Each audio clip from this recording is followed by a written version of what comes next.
What's for dinner? Well, it's finally soup season. Though I think if it was up to me, I could eat soup all year long. But today I'm going to actually make up my mom's recipe for corn chowder.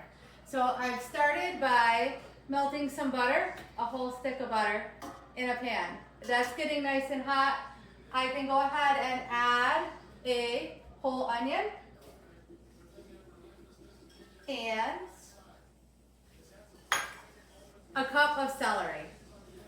I'm going to go ahead and saute that up so that it becomes soft and the onion's kind of translucent, but it's not brown.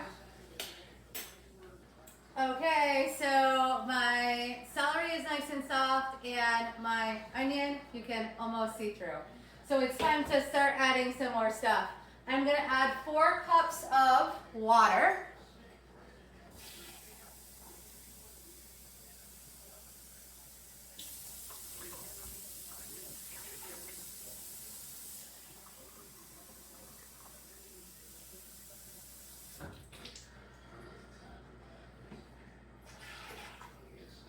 I'm going to add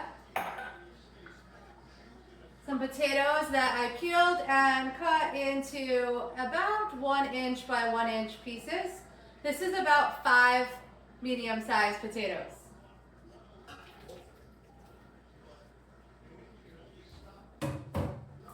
And 2 cups of corn that I cut off the cob. You can make this with frozen corn that's, in a bag, but it's definitely not as good. So I highly recommend, while you still can get your hands on some fresh corn, use real stuff.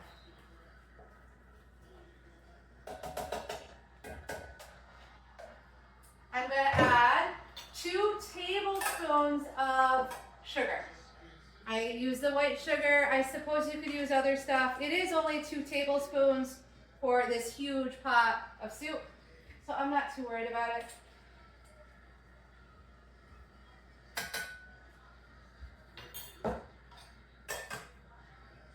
Some salt.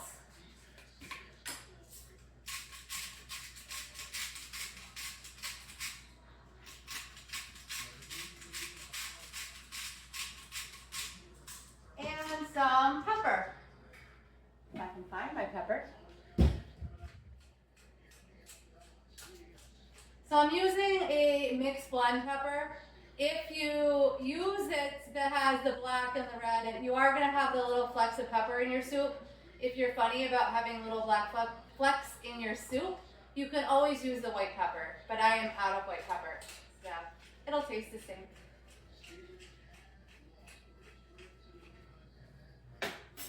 And I'm going to stir that up.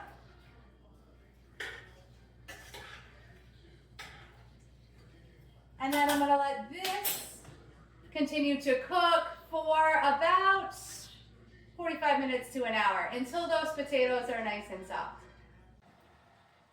Okay, so it's been about 40 to 45 minutes and my potatoes are now like pork tender. So it's time to add the final ingredients. And what that is a cup of milk.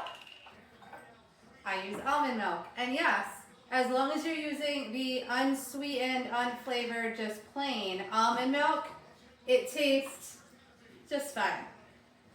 Don't make the mistake of buying the vanilla, not so good. And 4 tablespoons of flour. So I'm going to add that to my milk first.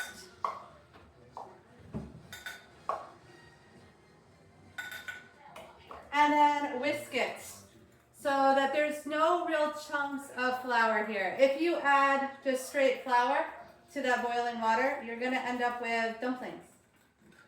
So I want to make this into kind of a paste.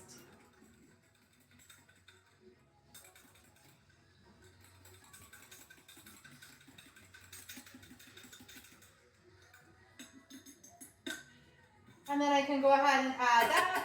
I'm going to then follow that up with 3 more cups of almond milk.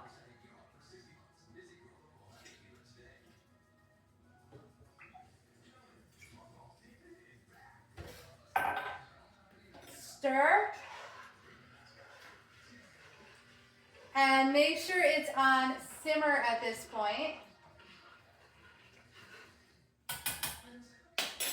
And it will thicken as it simmers down. And it should only take about 20 minutes from now until it's time to eat. So if you like this recipe and you want the full recipe, it is on my website, vitalitytransformations.com.